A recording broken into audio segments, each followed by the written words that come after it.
के हामीले ब्रह्मकमल भनेको फूल साँच्चीकै ब्रह्मकमलको फूल हो त?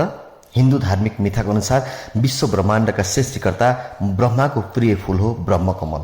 हिमाली क्षेत्रमा मात्र पाइने दुर्लभ र पवित्र फूल अर्थात् तल तस्बिरमा देखाएको फूल मात्रै ब्रह्मकमल हो।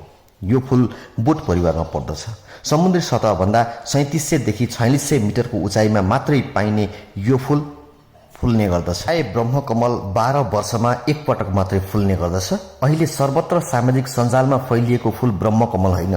कोही पनि नझुकिनु होला, समुद्री सतहदेखि 70 मिटरको उचाइमा पनि फुल्ने अर्थात् गमलामा फुल्ने यो फूल नाइट ब्लुमिङ सेरियस हो। वैज्ञानिक रूपमा पनि यो ब्रह्मकमल परिवारमा नभई सिउडी परिवारमा पर्दछ।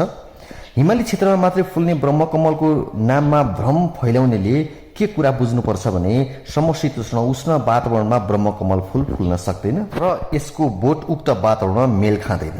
सिउडी परिवारमा पर्ने नक्कली ब्रह्मकमल पात वा सर्ने परिवारमा पर्दछ।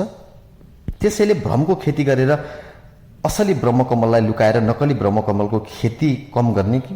यो हल्लाको भरमा कुद्ने र लोकप्रियताको पछि दगुर्नेको भिडमा यो खाले सन्देश अपाचे हुन सक्ला, तर यथार्थ यही हो। बिउबाट उम्रने बोटको प्रजातिमा ब्रह्मकमल पर्छ र पातबाट सर्ने प्रजाति बीचको फरक चाहिँ आफै छुट्याउनु होला। कुन हो असली ब्रह्मकमल र कुन हो नक्कली ब्रह्मकमल भनेर।